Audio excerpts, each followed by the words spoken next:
Mga kababayan nating seniors, kung kayo ay umabot na sa edad na 80, 85, 70 o 75 taong gulang, mayroon akong napakagandang balita para sa inyo na hindi ninyo dapat palampasin. Alam ko, marami sa inyo ay nahihirapan sa gastusin sa gamot, pagkain at araw-araw na pangangailangan at parang hindi na sapat ang pensyon na natatanggap ninyo bawat buwan. Kaya naman, narito ako ngayon para ipaliwanag sa inyo ng malinaw kung paano makakakuha ng 10,000 piso cash gift mula sa gobyerno, isang benepisyong legal inyo at walang ibang tao ang makakakuha nito para sa inyo maliban sa inyong sarili. Hindi ito utang, hindi ito loan, at hindi ninyo kailangan magbayad pabalik. Ito ay regalo ng gobyerno bilang pagkilala sa mahabang taon na kayong nag-ambag sa ating bansa. Maraming seniors ang hindi pa nakakaalam nito at mas malungkot pa, marami ang nakakalamang ng cash gift na ito dahil hindi nila alam kung paano mag-apply at saan pupunta. Kaya naman sa video na ito, tutulungan ko kayong maintindihan lahat ng detalye mula sa kung sino ang qualified, ano ang mga requirements, hanggang sa kung paano at saan kayo pupunta para makuha ang pera. Makinig kayo ng mabuti dahil bawat salita ay mahalaga at sa dulo ng video na ito, alam ko na ready na kayo na pumunta sa inyong local OSCA office at kunin ang inyong 10,000 piso. Kaya naman, mga minamahal kong seniors, bago tayo magpatuloy, gusto ko munang linawin kung ano talaga ang programa na ito. Ang 10,000 pisong cash gift na ito ay bahagi ng Republic Act 11,920 na kilala rin bilang Expanded Centenarians Act na nilagdaan ni President Marcos Jr. noong Pebrero 26, 2024 at nag-take effect noong Enero 1, 2025. Ibig sabihin, kung ikaw ay pumasok na sa edad na 80, 85, 70 o 75 mula Enero 2025, qualified ka na agad. Ang batas na ito ay extension ng Dating Centenarians Act na naglalaan lang ng 100,000 piso para sa mga umabot ng 100 taong gulang. Pero ngayon, hindi na kailangan umabot ng 100 taong gulang para makatanggap ng tulong. Ang mga octogenarians, yung mga 80 at 85 taong gulang, at ang mga nonagenarians, yung mga 70 at 75 taong gulang, ay may karapatan na ring makatanggap ng 10,000 piso bawat milestone age na ito.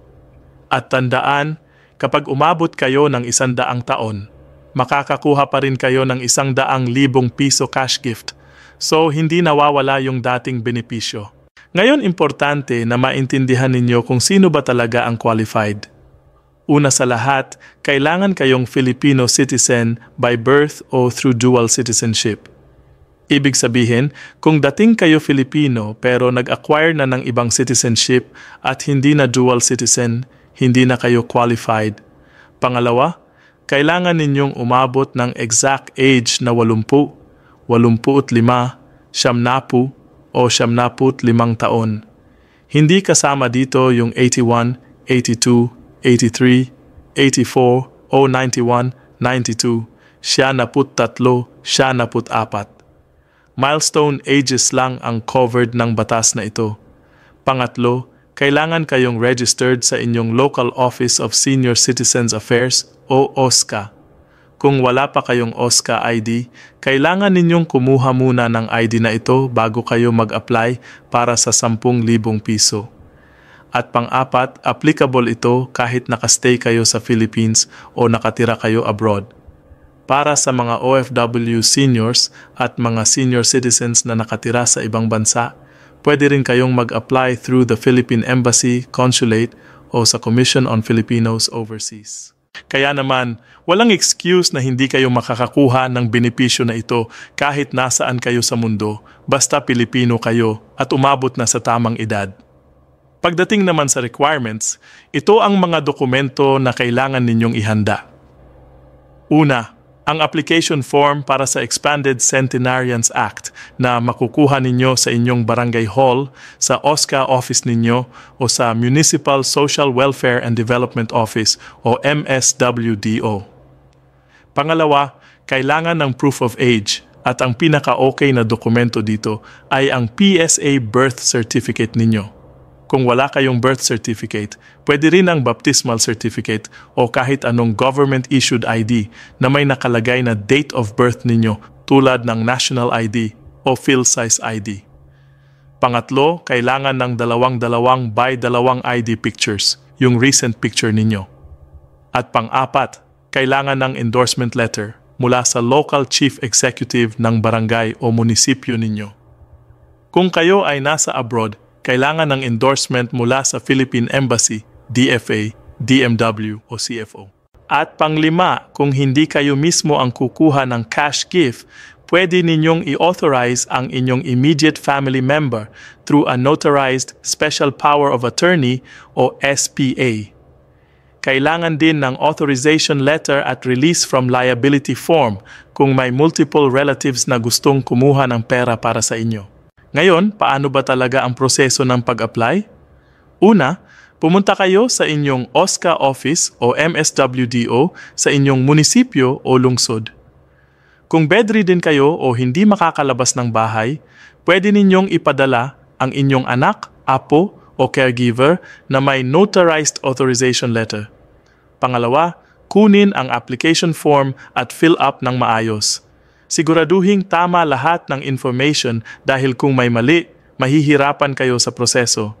Pangatlo, isubmit ang lahat ng requirements kasama ng application form sa OSCA o MSWDO.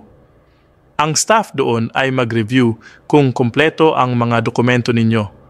Pang-apat, ang LGU ay mag-endorse ng listahan ng applicants sa NCSC Regional Office. Ang NCSC Regional Office naman ay mag-validate ng documents at isasama ang final list sa NCSC Central Office para sa approval. At panglima, kapag nag-approve na ang NCSC Central Office, ikaw ay mailalagay sa listahan ng beneficiaries at saka katatawagin para sa schedule ng payout. Mahalagang tandaan na may deadline ang pag-submit ng application. Halimbawa, kung ang birthday ninyo ay sa Enero hanggang Mayo, dapat mag-submit kayo ng application within Marso para ma-process ang request for funds. Kung birthday ninyo ay Hunyo hanggang Disyembre, dapat mag-submit kayo bago Setyembre. Ang NCSC ay nag-set ng ganitong deadlines para siguradong may sapat na oras para ma-request ang pera mula sa National Treasury. At tandaan, meron kayong 1 year from the time na umabot kayo ng milestone age para mag-claim ng 10,000 piso. Kung hindi kayo nag-claim within 1 year, ang pera ay ibabalik sa National Treasury at mawawalan na kayo ng karapatan sa benepisyo na ito. So, very important na mag-apply kayo agad pagdating ng inyong birthday. Pagdating naman sa payout, paano ba talaga ito ibibigay sa inyo? Ang National Commission of Senior Citizens o NCSC ay nag-coordinate sa inyong LGU para sa distribution ng cash gift. Usually, may scheduled payout date na ipinapahayag ng NCSC at ng inyong local government. Kapag dumating ang payout date, kailangan ninyong dalhin ang inyong original OSCA ID o kahit anong valid government-issued ID at kung may representative kayo, kailangan niya ng authorization letter at photocopy ng kanyang ID. Ang payout ay ibibigay through check o cash, depende sa arrangement ng inyong LGU. May mga lugar na nag-o-offer ng bank transfer o GCash para mas convenient, pero hindi lahat ng LGU ay ganito. Kaya naman, tanungin ninyo sa inyong OSCA kung ano ang payout method nila para handa kayo. Mayroon ding mga benefits na kailangan ninyong malaman na may kinalaman sa inyong senior citizen status. Bukod sa 10,000 pisong cash gift, naaalala ba ninyo na simula Disyembre 2024, hindi na kailangan ng purchase booklet para sa 20% discount sa medicines at medical devices? Ang Department of Health ay nag-issue ng Administrative Order 2024-0017 na nag-delete ng requirement na ito. Ibig sabihin, mas madali na para sa inyo na kumuha ng discount sa gamot. Kailangan lang ninyong ipakita ang OSCA ID ninyo. At para sa mga indigent senior citizens na 60 taong gulang at pataas, meron pa rin kayong monthly social pension na 1,000 piso mula sa DSWD at ito ay separate sa 10,000 piso cash gift ng Expanded Centenarians Act. Kaya naman, kung qualified kayo sa dalawa ang tatanggapin ninyo. Mayroon ding mga common mistakes na kailangan ninyong iwasan. Una, huwag kayong maghintay na kayo ay 81 o 82 taong gulang na bago mag-apply. Kailangan nasa exact age kayo ng 80, 85, 70 o 75 para mag-qualify at meron lang kayong 1 taong window para mag-claim. Pangalawa, siguraduhing tama ang lahat ng information sa application form ninyo. Kung may mali, mahihirapan ang processing at baka ma-delay ang payout ninyo. Pangatlo, huwag ninyong kalimutan na mag-celebrate ng birthday bago kayo kumuha ng cash gift. Kailangan na dumaan muna ang actual birthday date ninyo bago kayo maging eligible. Kung namatay ang senior citizen before the birthday, hindi na siya qualified sa cash gift. At pang-apat, huwag kayong magpapaniwala sa mga taong nag-aalok na tutulungan kayong makuha ang 10,000 piso kapalit ng bayad. Ang application process ay libre at ang tanging authorized na tutulong sa inyo ay ang OSCA office at ang MSWDO ninyo. Mga minamahal kong seniors, ang 10,000 piso na ito ay hindi maliit na halaga. Pwede ninyong gamitin ito sa gamot, pagkain, bills o kahit anong personal na pangangailangan ninyo. Ito ay recognition ng gobyerno sa inyong mahabang taon ng serbisyo at kontribusyon sa ating bansa.